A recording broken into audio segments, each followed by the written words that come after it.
doing? I don't know what I'm doing! You're going around in circles! Ah! Fuck me! Fuck me! Ha! Ha! Ha! Ha! What the Oh, okay, you're probably all aware of the... Honestly, I think the only word that accurately describes the situation right now is shit going on in Mali, as various anti-government factions, some worse than others, have essentially caused the government to begin collapsing. It's been like 3 weeks, they're doing a little bit better now. Leaving the capital city running on a combination of hopes and prayers and Russian goon lords who don't know how to turn off the safety feature of their rifles. Yes, what about? Chow. But to understand all this, we have to go a bit back in time, as honestly the background of this conflict outside of the East and West screaming at each other as a new caliphate is potentially forming. Yes, Syria, you, pay attention, you'll be examining on this shortly. And honestly, I don't think enough people talk about the history of this little African nation, like a lot of others, outside of, Lamau, Mansa Musa, Lamau, he crashed the Arabian economy, Lamau, he might have been white. That last one's retarded. Or is it? Yes, it is. When there really is a lot of interesting stuff that led to the current situation in the country. So, without further ado, sit down so you can hear a white man explain to you the geopolitical situation of the Sahel region. Take inspiration from my forefathers of this one, so prepare yourself, as I begin my little hyperfixation known as explaining the history of a post-colonial African nation. As you can tell, I've never had sex.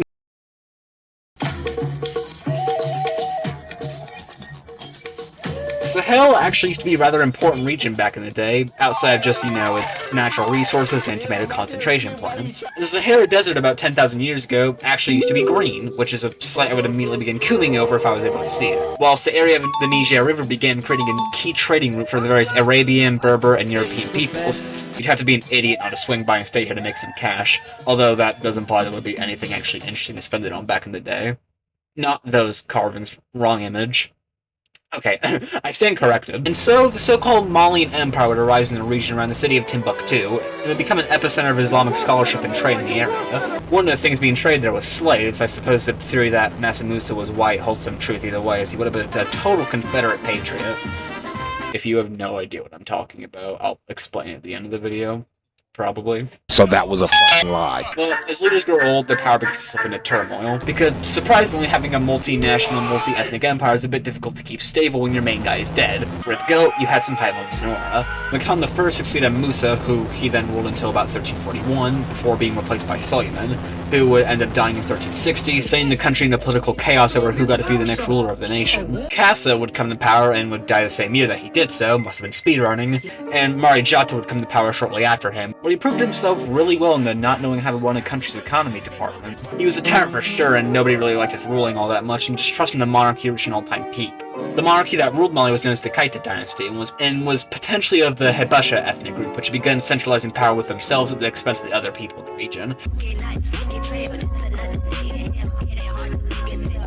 Particularly that of the Songhai people, that were primarily concentrated around Gao City, where a small kingdom led by the Songhai existed. Mali had conquered this kingdom around 1300. So, with this phase of political instability, the Songhai people revolted in the cities of Gao and Tekada, and were able to gain their independence by holding the latter, and over time would go on to control much of the lands of the former Mali Empire. And then the Moroccans invade them, unlucky I suppose. Then the French invaded, equally as unlucky.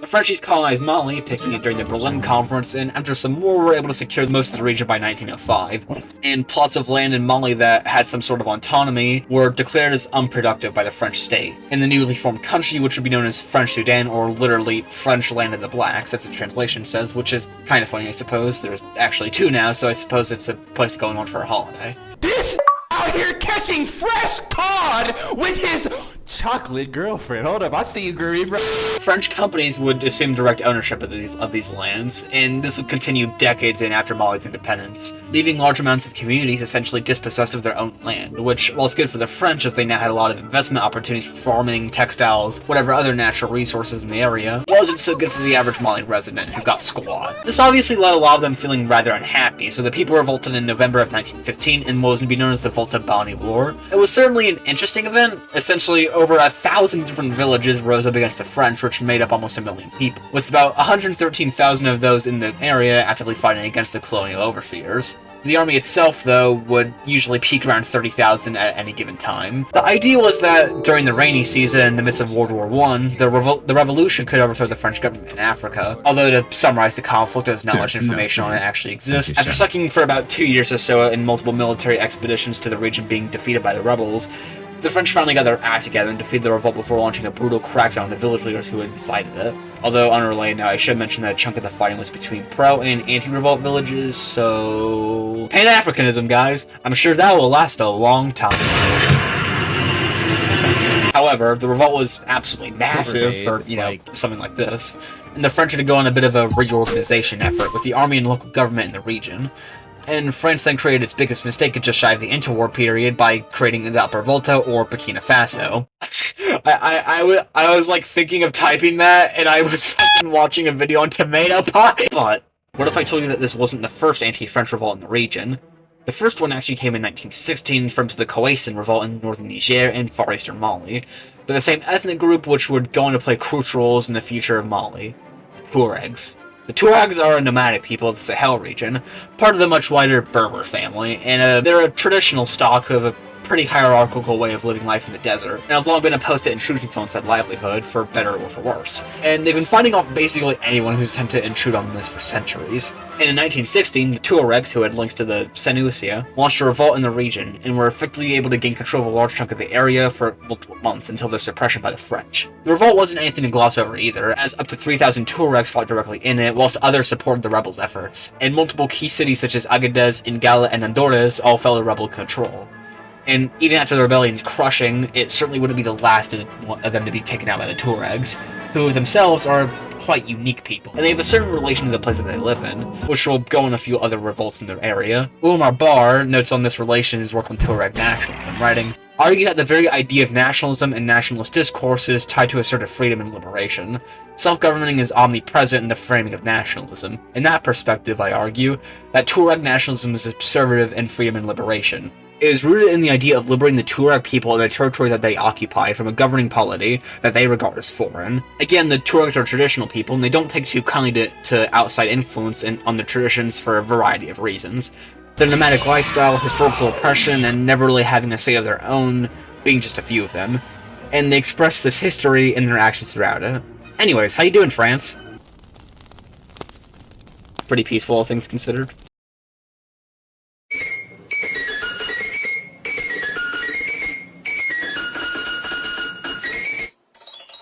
After World War I, things carried on as usual inside French Sudan until World War II happened, and French Sudan is now Vichy French Sudan. Must have been a pentacular time. And after it was back under normal French rule, things had gotten complicated, and France's colonies in Africa, like all the other holdings of European empires, were starting to get a bit rowdy.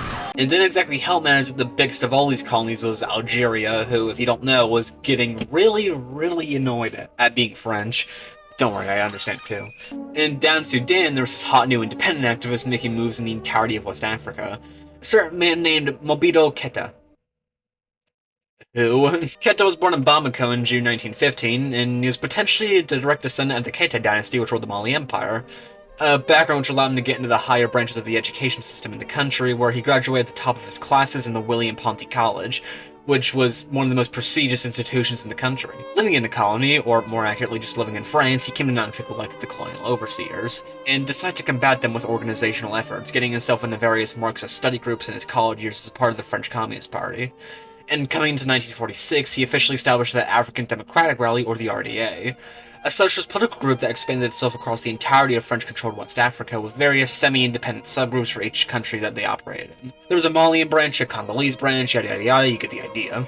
And it proved rather popular as an effective method for organizing the independence movements in the region, so other parties ended up merging with it as sort of rally around the flame it carried with it. And Keita would become the party's secretary in its camp inside of French Sudan. The thing is, with such a wide political organization comes various factions within itself. Keita and some of the others were a part of the Pan-Africanist faction, whilst others advocated for a more moderate approach to independence that would keep the countries in tangent with the former colonizers so they could develop at a much more steady and guaranteed pace.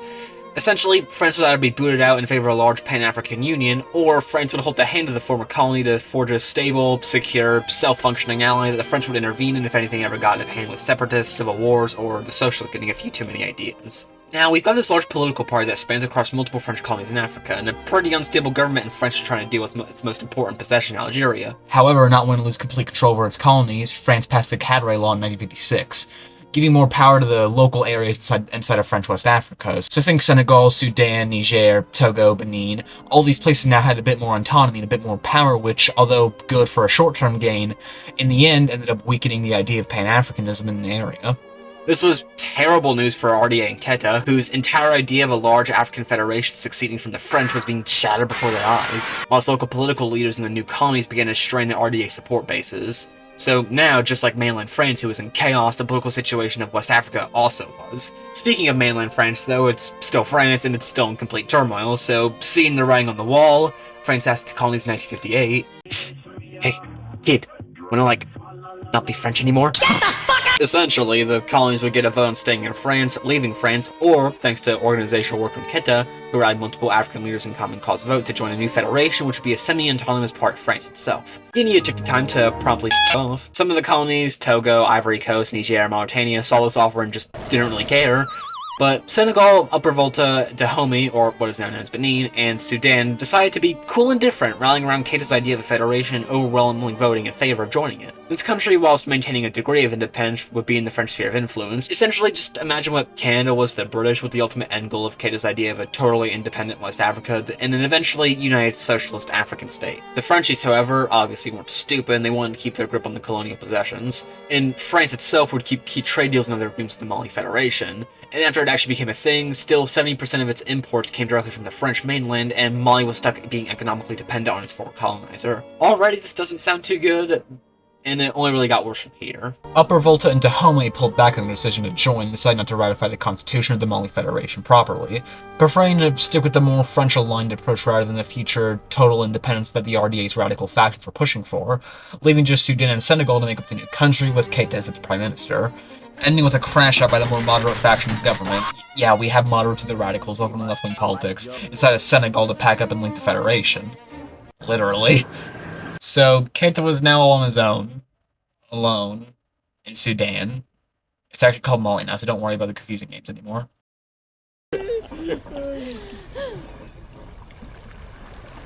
Now what? Now that we have an idea on the situation of Mali, we can actually get into some of the conflicts that its history, and it's going to start with Keita's policies. Keita enshrined the idea of Pan-Africanism into the constitution and began working for African liberation and wider unification. In late 1958, for example, he took a shot at making an organization for the newly independent countries in an organization known as the Union of African States. Short answer to any question, it didn't work. The Malian army began making endeavors across the continent as well to strike off the Europeans, training fires and making political efforts to empower African rule in Mozambique, Angola, Rhodesia, or Zimbabwe, Guinea, and South Africa. And he strengthened ties with multiple Second World nations in the Cold War by offering various forms of support for the Soviets, Chinese, North Vietnamese, among others. Which obviously put Mali on the spotlight of the Europeans who didn't take too kind to their already diminishing rule being diminished even further. But enough of foreign policy, had the man rule his own country. For economics, it was essentially just your standard socialist experiment. Nationalization of industry, self-reliance in economics, a semi-centralized, semi-decentralized regional framework when it came to the production of goods, a key point of agrarian socialism for the country's many farmers, and the founding of various cooperatives. If I were to compare it to anything, imagine yourself Tito's Yugoslavia, but a bit more centralized. Various cultural reforms also took place, with black empowerment, lessons in international socialism, feminism, and a general boost in educational efficiency. It was alright, for a post-colonial African standard at least. It was a country attempting to improve, and I think it's important to note the nation's progress as it attempted to move away from its former colonizer, because this is still relevant today as the idea of anti-colonialism remains prominent inside of Mali. With all of this in mind, you might have to wonder how Mali descended into what it is today. However, there does remain a clear answer for that.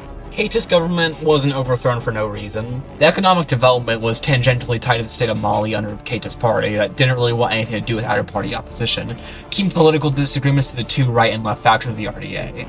And if you want to do just about anything economically wise, you'd have to answer the local regional leaders who were chosen by the RDA itself.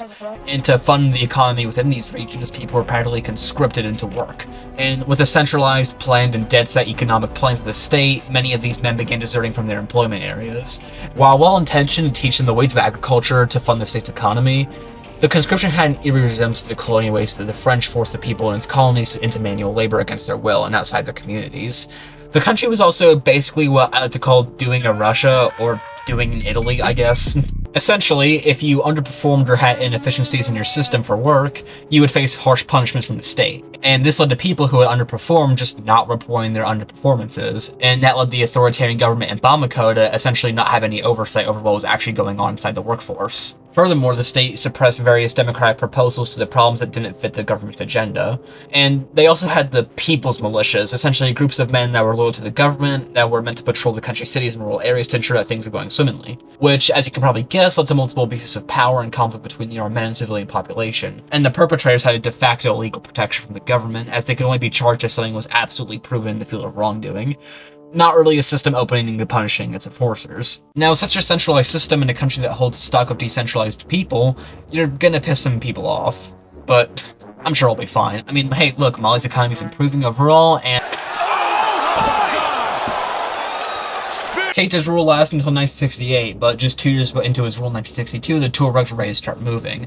The authoritarian structure of the government that included means of land expropriation, and to the Tuaregs, a radical cultural change in Mali came as an obvious violation of them of their rights, which, as you know, they wouldn't be exactly jumping for joy at. Along with this, other opposition politicians and their supporters found themselves increasingly harassed by the state to enforce the socialist policies. With such an anxious position before them, the Tuaregs began their first rebellion inside an independent Mali, which had been predicted by some for a while as Africa was beginning to decolonize itself. The thing is, Africa's borders were made to be set up permanently after the various colonies' independences. Instead, independent nations would be molded almost to a T off of the colonial borders of the era, and the Tuaregs had been divided up between French Algeria and the various colonial divisions within French West Africa. But now, they were looking to change that border that was set up for them. The revolt wasn't successful, only lasting 2 years and not having any real leadership, but its insurgency had been absolutely devastating on the region, displacing multiple thousands and wreaking havoc on Malian military assets in the region, and the Malian state wasn't exactly too happy about such a direct show of force against itself, and the army cracked down hard on the insurgency to force a ceasefire in 1964. In the Kidal area, the army targeted Tuareg citizens to prevent the rebellion from garnering any more manpower or support, as the army itself peaked around 1,500 men and it was able to recruit. Civilians were murdered, livestock was killed en masse, thousands were displaced and forced to flee to neighboring Algeria, strict army rules enforced, and crucial water supply wells were poisoned to be unusable to the locals. The Tuaregs were defeated with the might of the Soviet-backed Malian armed forces, but resentment against them peaked within the local population, and any hope of reintegration between the two sides probably died here with a de facto martial law implemented on the people. And the Bamako government was neither able nor exactly willing to rebuild the area that was destroyed with much effort on its own part, and continued to execute its plans of development and progress in the southern areas, whilst putting up its unpopular idea of unity on the north via force. Sidelining the Tuaregs, Mali could focus again on itself, and the same general socialist policies I described earlier continued to be implemented.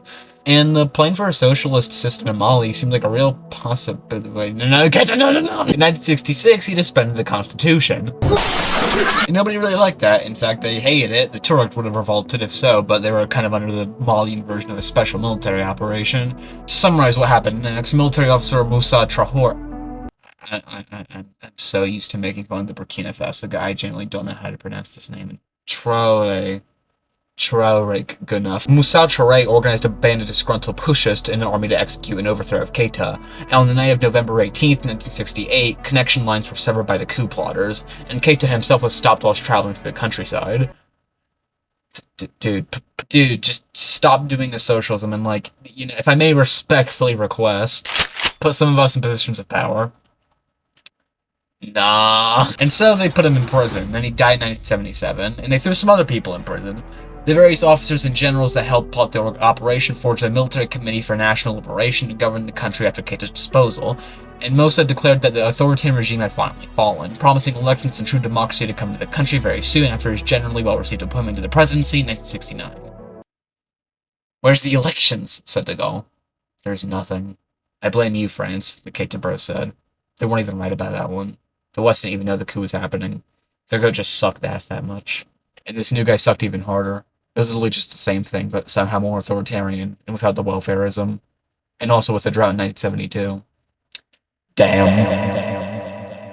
There's nothing of note about this guy's rule. Again, just even more authoritarianism. Some opening up to the West. They even had the whole 99% of the country loves me election thingies. It's kind of funny, actually. Privatizations, jailing of political rivals. What's this thing here? Let's have a war! And so they fought a war with Burkina Faso for 5 days in December 1985. It just made everyone in both countries poorer, more people were pissed off as the very minor border issue was resulting in the cost of about 140-ish people's lives. Killing people. Some of those people have to be Tuaregs then, surely. And here the Berbers come back in with a steel chair! The 1983 drought had sourly affected the entire country, and the government made international appeals for aid and tried to hold itself together. This is where Mali kind of taps itself onto the list of countries that cause Westerners to think that Africa is constantly starving. According to the United Nations Relief Web report, quote, the 1983 to 1984 growing seasons show signs of serious trouble. The causes are the same throughout Africa: very low rainfall, continuing desertification, excessive deforestation, erosion, and bushfires, end quote. All caused by either government mismanagement of the Sahara region or by a rise in climate change in the region, and millions suffer from the resulting effects. The cities of Timbuktu and Gao are also severely affected from the drought. These regions in the Sahara, which comprise where the Tuaregs historically live in, obviously face a routine struggle with water supplies due to living in the middle of nowhere, and the government began to turn away focus from the region down to the south when the drought reached the entire country. The drought ended up turning many Tuaregs northwards to escape to the terrible conditions of the drought-affected cities, mostly northwards towards Libya. And Libya was run by a guy who didn't exactly like black Africans that much, but like the Tuaregs and wider Berber ethnic groups for some reason. Wanna go on an adventure? Would I ever? Gaddafi's Libya trained Tuareg fighters over the course of multiple years who would travel back down to the northern regions after the government's pinky promise to develop their land, in a way that respected their autonomy, which they then proceeded to do neither of, creating the conditions for a population who now detested the violent regime which wasn't giving them any aid in their time of crisis, and a very radical section of that population who now knew how to shoot guns a bit more effectively than their previously disorganized ancestors did all the way back in the 60s. All of this, along with the government and for what seems like the upteenth time trying to begin agricultural operations in Tuareg land, sparked a revolt which began with attacks on the city of Gao, targeting governmental buildings. This time, the Tuaregs were under the armed units of both the Arab Islamic Front of Azawad and the Popular Movement for the Liberation of Azawad. The idea of an independent Azawad finally began to materialize this time as the rebels claimed essentially everything from the Niger River as territory of the new proposed country. And the revolt also expanded across the entire Sahel region, with Mali's border nation, Niger, also facing stiff insurgency from a combined force of about 7,000 Tuareg forces in Mali alone. And the attacks in Gao had the effect of Mali reprisal as the revolt garnered popular support. And many feared the same fate as they did when the revolt failed against the Keita government. Now, okay, this is where things get a bit confusing as multiple events begin to lap over, so just bear with me here. But the people are retarded. The detour back into politics in Bamako, in 1990, some honest to God opposition formed with the Alliance for Democracy in Mali, or ADEMA, along with various other opposition groups and movements in the country. And in March of 1991, explosive protests broke out across the country, and the resulting crackdown left 150 people dead. And after a state of emergency was declared, Army Officer Amadou Toumani Touré was essentially just like, listen, dude, it's just not worth it anymore. And on March 26 of 1991, another coup plot was executed. 59 people died in the process, but they were able to throw Moussoa after 2 long decades of his dictatorial government, which they were able to do so with a combined base of the people and the army, known as a coup revolution. They threw him in prison and said, but no, we're not doing this again. He was pardoned despite all the force, corruption, and other horrible stuff he got into during his time in power, mostly not to cause some large outcry from his supporters, or to repeat the same mistakes as the anti-Keita coup did. Alas, free and fair elections, which would be the first ever in Mali's history, finally took place. Amadou won in 2002, defeating the Democratic Socialist candidate Soumaïla Cissé. The election itself had some issues, mostly with irregularities in voting, such as a good chunk of the votes in the first round being discarded due to them being cast by people not actually registered to do so.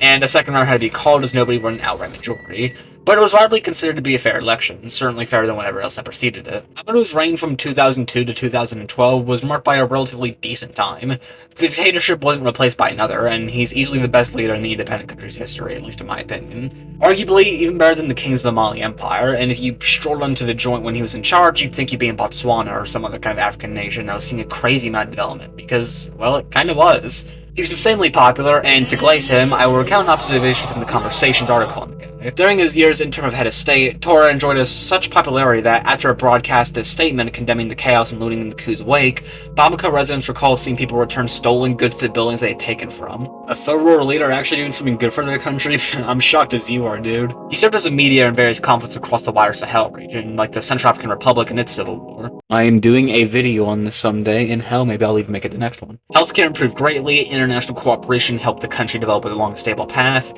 and overall, economic growth steadily improved, and crackdowns on political dissent in the country had practically ceased to exist. Instead of ruling with an iron fist, he had an open hand. But maybe he opened his hand too much. Specifically, he opened it to the Tuaregs.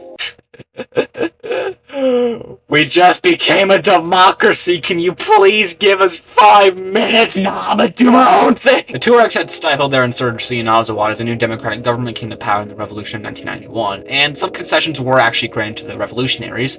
Notably, a new administrative division known as the Kidal region was created to increase local autonomy of the Tuaregs, without granting them total independence, of course.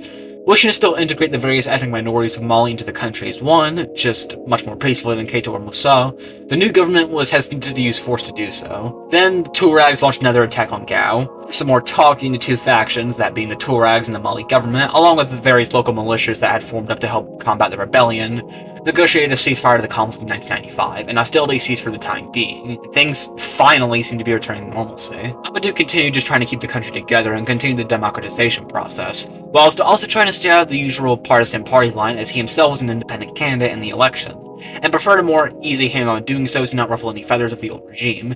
And he began further working with... I'm so f***ing tired, bro. You don't even know what it feels like until you start really looking into the finer details. These rebellions just start merging into one another and kind of repeat themselves. I feel like I'm gonna have some Mandela effects in the future when I try to remember them.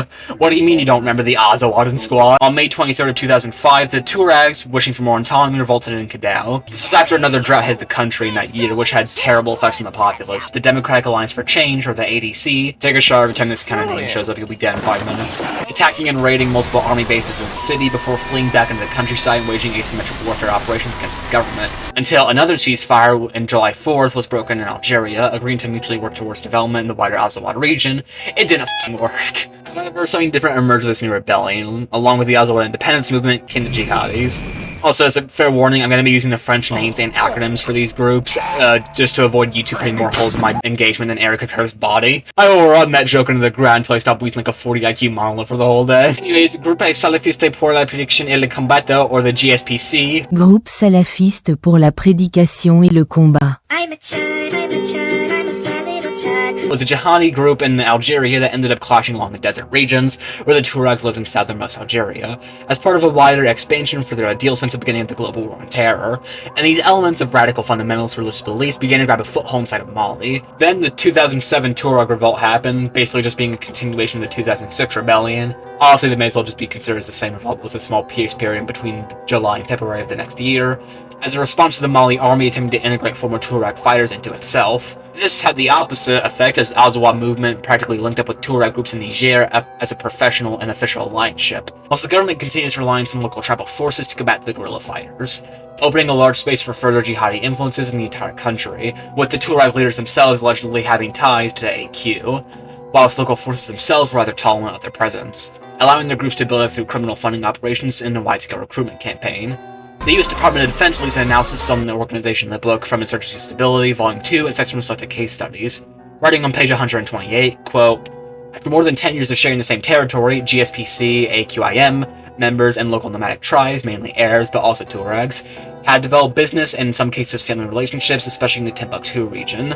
Not only do the two groups occasionally compete for control of smuggling networks, but the activities of the GSPC AQIM, such as kidnappings of Westerners, also risk attracting unwanted local and international attention on the informal trade that still represents the basic livelihood of many livelihoods in the region.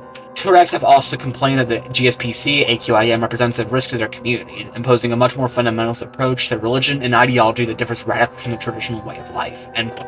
Despite widespread apathy to the groups, they continued to grow. In such a situation, though, you can see how violence against are in the two countries, with officer and troops desertions heading attacks on cities of Arlit in Niger and Agahok in Mali. Another notable organization, the Niger-Mali Tuareg Alliance, or ATNM, forced a wage of conflict, and this group also had links to AQ with their funding operations of ransom and trafficking. Attacks and counterattacks ensured for a number of years in the northeast of Mali on the Kidal region until May 3rd, 2009, when a peace deal finally was been brokered between all sides of the conflict. Some militants did finally integrate to the Malian army, and the ATNM had packed up its bags and fled to Libya. However, the jihadi elements still remained firmly entrenched politically in the country and posed a significant threat to the Malian and Nigerian governments.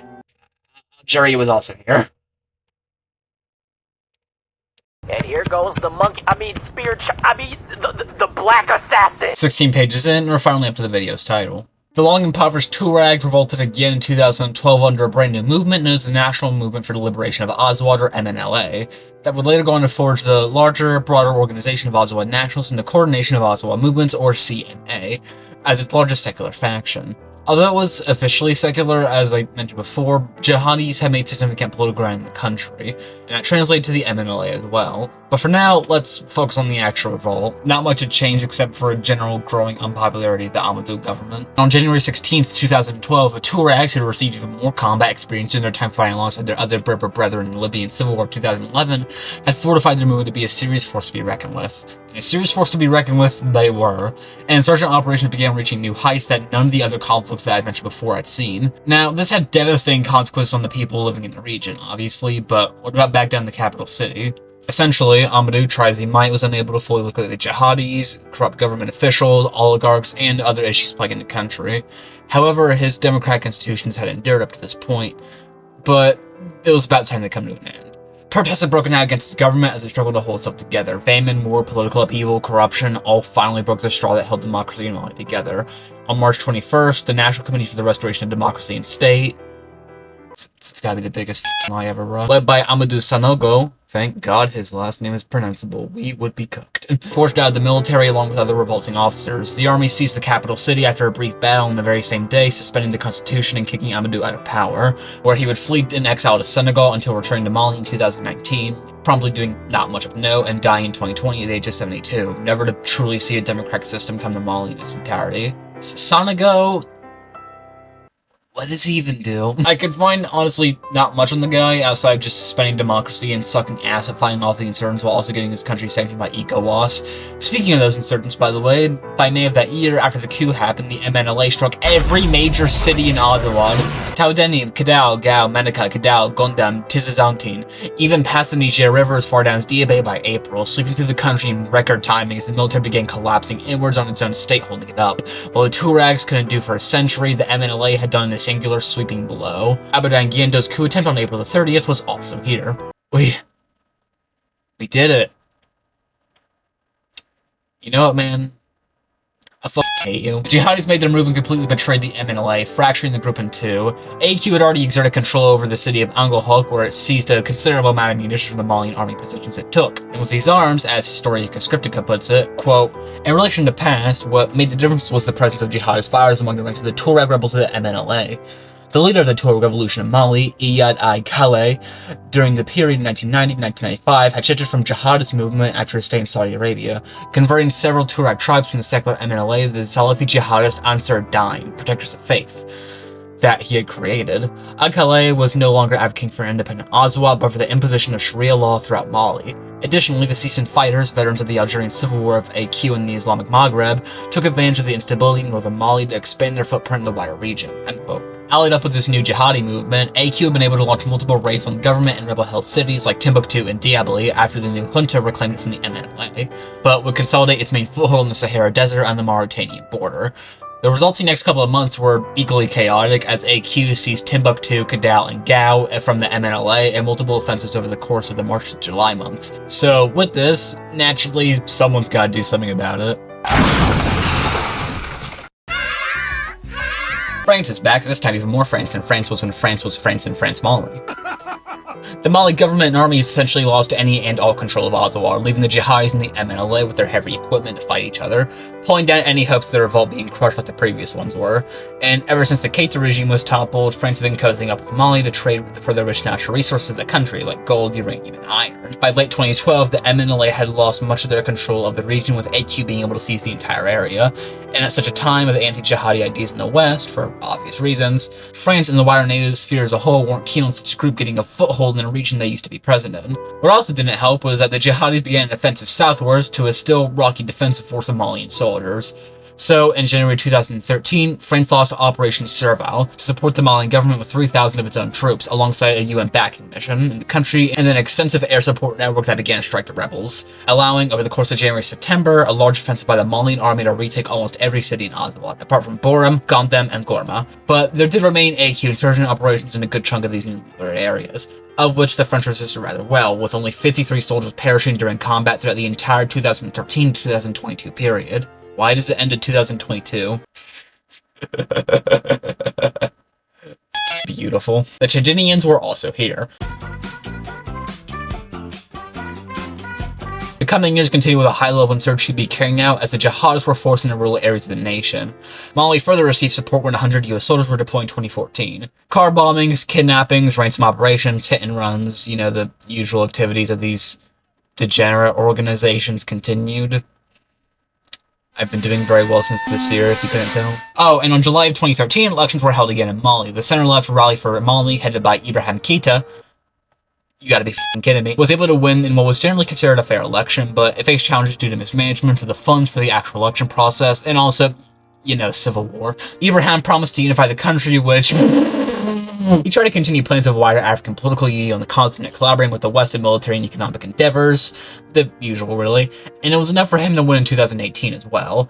He was generally pro-democracy, kinda, and he did his best to implement his social democratic economic policy in the country to mixed results, while also trying to make peace with the MNLA, which had actually been achieved with a ceasefire after the jihadi uprising, but was broken by the Malian army in 2013 until another ceasefire came around in 2015. But as far as the frontline goes, things only got worse, as by 2018, government control of the Azawad region again began to slip, with the area becoming a large gray zone filled with jihadi infiltration, which had now begun to make its presence known in Central Africa and southern Mali. And his government also saw the rise of two major groups, that being Daesh, or ISSP, which I imagine you can infer what they are part of, and a much more infamous player, the Jamaat Nusrat al-Islam wal Muslimin, or Support Group for Islam and Muslims, also known as GSIM or GNIM, or Janim. According to the Center for Strategic International Studies, quote, Janim forged in March 2017 through the merger of four Salafi jihadist groups in the Sahel, Ansar Dine, we talked about them earlier, Katibat Masina, Al-Morabotian, and the Sahara branch of AQ in the Islamic Maghreb, AQIM.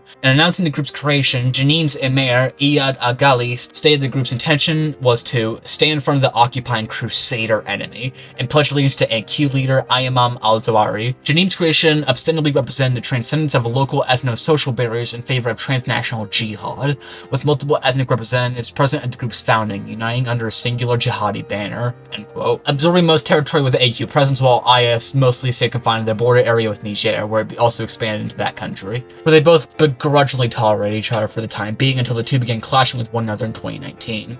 Janim especially was responsible for a lot of the defeats inflicted on the Malian army and their western backers, along with further slipping into control of the region. However, things only got worse. Mali would be hit with the COVID-19 pandemic in 2020. It wasn't the most seriously damaging scenario, not many people were going to Mali really, but over 30,000 people were infected with the virus, and at least 743 people had died at the time of writing the script.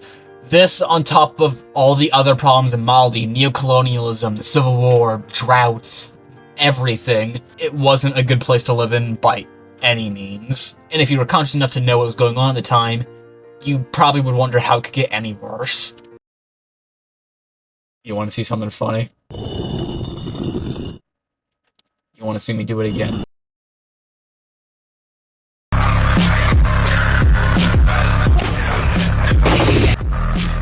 I'm never doing another video this long, my god. Protests have been ongoing since June of 2020 due to the government mismanagement of the ongoing war in Azawad and the new restrictions put on the public due to the COVID pandemic. And the people were just kind of tired of their country being a hotspot for horrible terroristic operations, as Janine was able to establish its influence to such an extent that they had advanced deep inside of Burkina Faso, of which they now hold about 60% of the country's territory. Janine from Mali also further expanded to Benin, Niger, Mauritania, and Algeria, whilst linking up with other terrorists in the Sahel region. So, an echelon of military officers and commanders decided to act when the government was at its weakest. And on August 18th, 2020, shots began firing in Kidal before the revolutionaries captured the city, and their mutiny advanced southwards towards Bamako. The government tried to reason, knowing the obvious complaints of the officers, but it was fruitless, as opposition parties for the main government threw the support behind the coup. Along with this, a foreign nation offered its support: Russia. Russia was keen on knocking out European influence from Africa to replace it with its own as part of a wider plan and new to the West in preparation for a future conflict, which received support from a sector of the Malian population, as Russian troops offered new ideas of protection and Chinese companies offered new investment opportunities. Long story short, it didn't really work. But anyways, protesters and military members, mostly military members, stormed various government buildings and ousted the heads of state, and the coup itself was actually rather decentralized, all things considered. It held no concrete leadership or plotters. Although, when the members of the newly established National Committee for the Salvation of the People, there's another one, a group of military officers who participated in the coup appeared on TV, they were led by a certain Assimi Goïta, a military colonel who had fought against the jihadi insurgents and made connections to similar anti-Western political figures in the Sahel region. He was appointed vice president of the country and promised to one day return to civilian rule and democracy in Mali after securing the country internally. Must not have secured it. Various old government officials were arrested, curfew was instated, elections were suspended, all other political parties outside of a couple were banned. Despite all this, and multiple other penalties like sanctions being put on the country, ECOWAS and the French still wanted to maintain relations with the government in order to keep its trade secure, and to combat the jihadis in Azawad, which some factions of the government, like President Bandoua, supported such. Goïta, though, didn't really like that at all, so he took the natural course of action of overthrowing his own government, arresting multiple of his own previous allies and comrades on the 24th of May, 2021, as he sicked the army on multiple government officials, announcing his appointment as the new president of the country, and made sure to legally prolong military rule without much of a path for democratization left. Mali, as a result, was sanctioned by France, ECOWAS, and other African nations, while also being booed from ECOWAS and the African Union. Meanwhile, Goïta launched a new wave of programs to create a more economically self-reliant, independent Malian state, invoking the revolutionary Keita, who often shows up in modern Mali government propaganda images. I'm sure this is what he would have wanted, yep. So, just how is he gonna do with his new job? Well, Goïta kicked out all the French and American troops from the country, replacing them with Russian ones. Now, these Russian troops weren't elite soldiers of the Russian army like France's soldiers were. All the elite troops that Russia did have are dead. Quite fortunately, if you ask me. The group that Russia sent over to deal with the jihadis would get my video flagged if I were to mention it by their name, and honestly, knowing the record of horrific war crimes and human rights abuses, I completely understand why.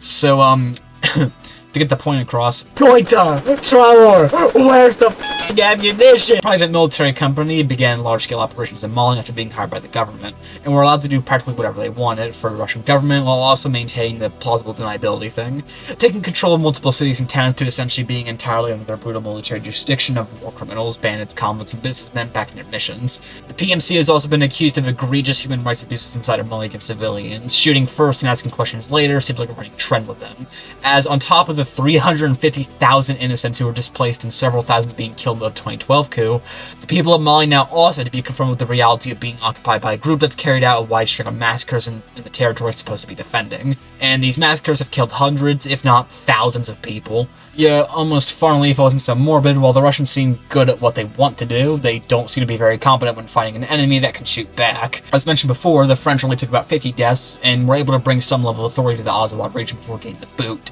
Meanwhile, the PMC, who would later be reorganized into the Russian Africa Corps, I wonder where they got that name from, sustained over 80 casualties in the Battle of Tizinautem in 2024 alone, while fighting against Janine and the MNLA, and would go on to suffer further deaths in other operations across the country, taking more casualties in singular battles than the French had did in their entire decade-long operations. Finally, moving on from them, Goïta wished to secure Mali and Sahel region's natural resources for themselves, and he became a close ally of similar military juntas in the area, in Burkina Faso, Guinea, and Niger, who followed in Mali's footsteps of an anti-Western coup, forming the Alliance of Sahel States, or ASS, with Burkina Faso and Niger after their coups in 2022 and 2023 respectively. And to be honest, the joke is so overused that I think it just makes it more humorous if I don't joke about it. but that means I did. Did I? The Alliance has essentially dedicated itself since then to trying to combat jihadis in their borders, maintain economic independence, and resisting Western cultural values. Just ask Burkina Faso. They hate those icky Western values like homosexuals. This is a reminder that homophobia is like third world coded and you need to grow the up. Don't touch queers, they're a part of our Western culture or something like that. As far as natural resources go, Mali's been especially protective of them. When it's the West taking them at least. They began cutting trade from France and kickstarted nationalization efforts in its industrial sectors to mixed results. Meanwhile, the Africa Corps, remind me who the neo-Nazis are again, are now in direct control of various gold mines, uranium deposits, and all the stuff that Mali feared falling into the hands of the West now goes into the pockets of Russian oligarchs. Essentially, Mali, French ally, now Russian ally, not doing good. Okay, back to war. The MNLA and the wider CMA were able to reorganize themselves, not in the same way they had territorially in 2012, but they were no longer reduced to a few small pockets in the country, rather holding a generally stable mass around the central Malian desert, wedged between AQ territory to the west and east, whilst holding a ceasefire with the junta to fight against a common enemy, and the Tuaregs remained a prominent player despite their previous defeats. Go ahead and said that. The Malian government and Azawad separatists had always been in a conflict, but as mentioned before, they had a peace agreement with the 2015 Algiers Accords. But with the new dictatorship in Bamako, who now had allies in Burkina Faso and more importantly Niger, who has a sizable and rebellious Tuareg population of its own, fears of Azawad expansion to the wider region began overtaking the minds of the ASS. So, after suspension of the constitution, a further cleansing of the government, and expulsion of the UN mission in Mali, and with the Africa Corps launched an attack on October 2023, it was able to recapture multiple positions and inflict considerable damage on the Azawad forces. Although this of course wasn't without further casualties inflicted on the Africa Corps and junta troops during the wider offensive. Bolstered by... Okay, now there's going to be a big allegedly here, but think of this. Mali is now a Russian ally, and Russia's at war with Ukraine. And Ukraine is waging an attritional war strategy against the Russian military, both on the front and abroad. This has been seen with Ukrainian operations in support of multiple anti-Russian governments in Africa, with Ukraine supporting the Sudanese armed forces against the Rapid Support Forces, who have ties to the Russian PMC groups, as well as the Tripoli-based government of National Accord in Libya, which Ukraine is stationed in, and began striking Russian vessels off the coast of in 2026, who are allied with the Tobruk government House of Representatives. Now, again, allegedly, due to the seemingly large amount of intel and FPV drone usage the Azawad forces have, some believe Ukraine has been supplying and aiming them directly. Ukraine denied this, of course, but the bolstering of Azawad forces by Ukraine, it sure would explain the effectiveness in their future attacks, which I'll talk about pretty soon. Azawad forces, along with some Jenin forces, began utilizing wider drone warfare. This has been ongoing since around December of 2023, when they first began using Turkish Bayraktar drones against junta's positions. But nonetheless, on November 10th, 2023, the junta began the battle for the city of Kidal, and by the 14th had successfully pushed the Azawad rebels out of the city completely. While this did bolster the junta's forces in the region, it also allowed AQ to launch further infiltration operations inside of the central desert region, while also leaving the MNLA weakened and in need of support. To fix this problem, the CMA, which had held the MNLA, would eventually forge itself to a new group with other Azawad liberation organizations. The HCUA, MMA, and the GATIA would come together in November 2024, founding the Azawad Liberation Front, or the FLA. Essentially, just putting aside the differences all these groups had, and finding a middle ground with things like religion, secularism, to have that general umbrella for Azawad separatism. And the group by 2014 had amassed to about 10,000 fighters strong, a rather robust force against the Russian Africa Corps deployment of 1,000, and AQ's estimated a 10,000 members spread across both Mali and Burkina Faso combined. Being about evenly matched, nobody was really able to make a move. There was a scare in Timbuktu in 2023 though, when AQ forces had encircled the city, but it was eventually reclaimed after intense fighting between the junta and the Islamists. Then by 2025, Jenin was able to infiltrate the entire south. I'm not mapping this anymore, you get Wikipedia screenshots. But despite this military success, the AQ and the FLA began to increase the intensity of their attacks, and their massing numbers facilitated nationwide operations that inflicted severe damage on the government, especially after May 2025, where the government continued to struggle on quelling its insurgents. Furthermore, AQ also began further offensives against the junta in Burkina Faso. General rule of thumb for you, if Burkina Faso banned homosexuality or Judaism for like the 50th time, Jenin just took another town. Anyways, we're coming up today, and a lot has been happening in today's world.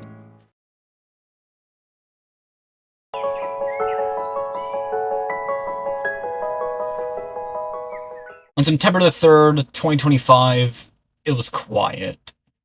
Too quiet.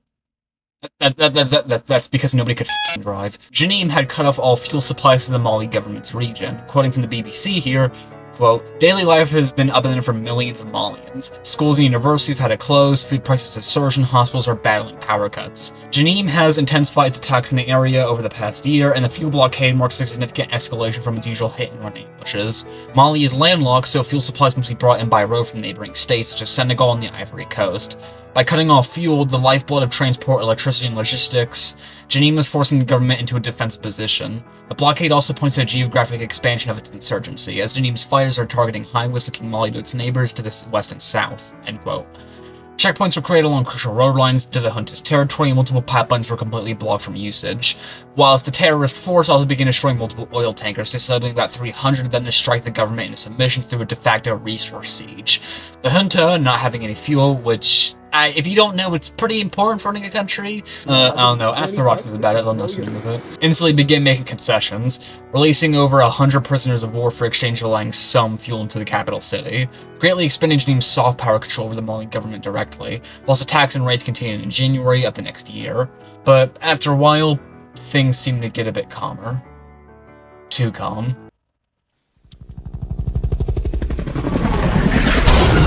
Who the hell's attacking us? Is it the French? Is it the jihadis? The Azwadan squad? It was kind of like everyone. On April 25th, 2026, what inspired the making of this video, a joint force of the FLA and Jenin launched a series of attacks against multiple cities all across junta-controlled territory. The unlikely alliance between the two groups had been forming since 2024 in the Battle of Tinzaoten, where both groups worked together in order to gain control of the city along the Algerian border, and the two sides have ever since grown into a general agreement of, don't mess with me, I won't mess with you, implement Sharia law here, leave me alone. Which, being real, both are practically waiting for the other to break, as did the original grouping of Azawad forces in 2012. But after the offensive, both sides continued to jointly occupy multiple positions. The offensives began in the eastern and northeastern regions of the country, with the FLA jointly working with AQ in attacking Kidal, Timbuktu, Boram, Gao, and other cities in Azawad, whilst AQ made sweeping operations to infiltrate Tiasit, Sivar, Bamba, Mopti, and most importantly, the capital city Bamako, which was again put under siege by a renewed total fuel blockade. The rebels captured multiple positions in the center of Kidal City, putting the Russian Africa Corps stationed in the MINUSMA base under total siege, but they were able to successfully negotiate withdrawal outside the city in return for not resisting, and rebels have ever since been greeted with relatively open arms.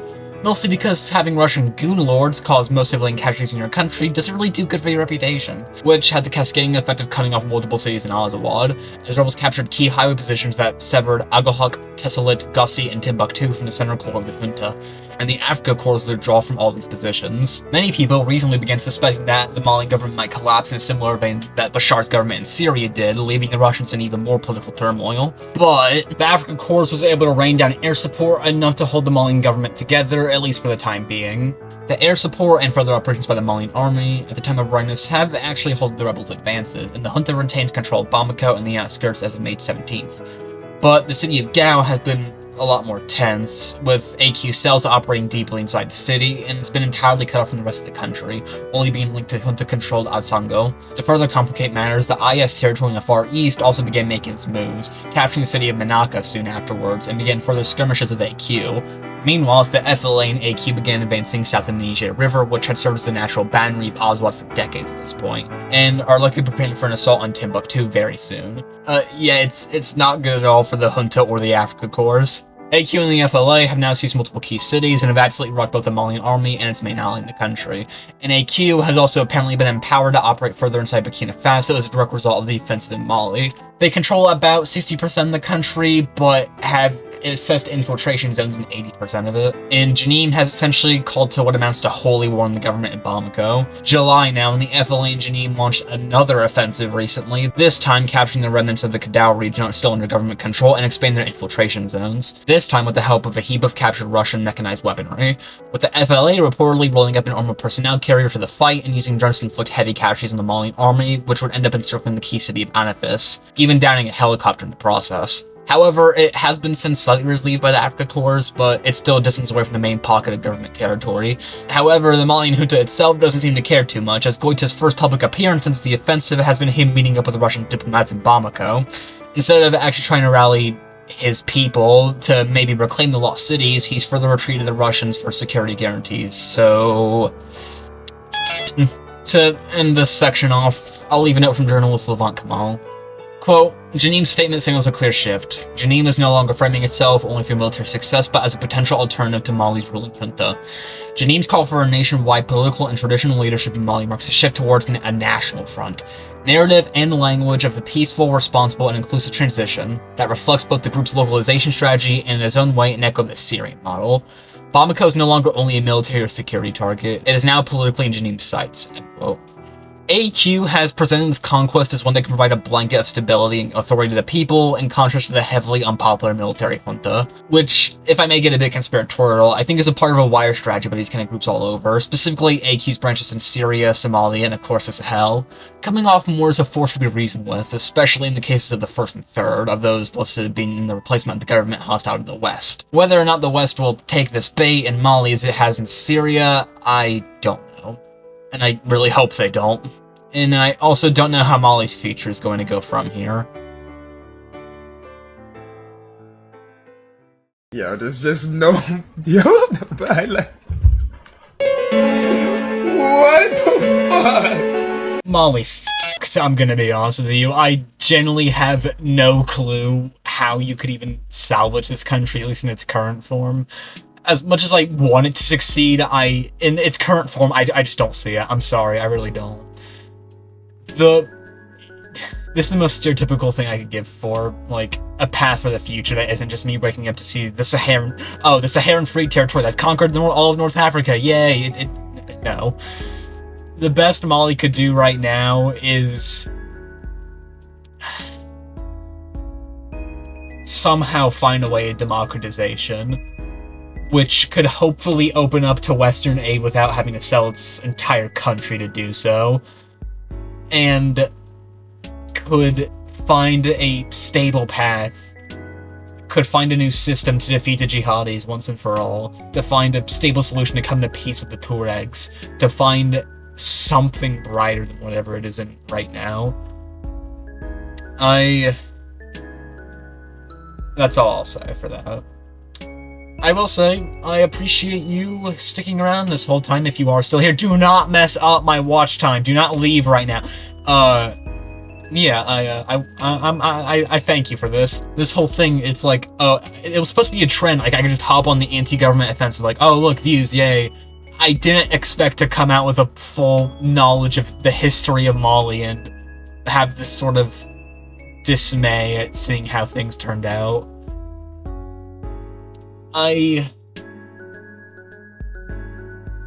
It's certainly something, is all I'll say. Anyways, I'm very tired. This video wasn't meant to be an hour long. I thank you for watching.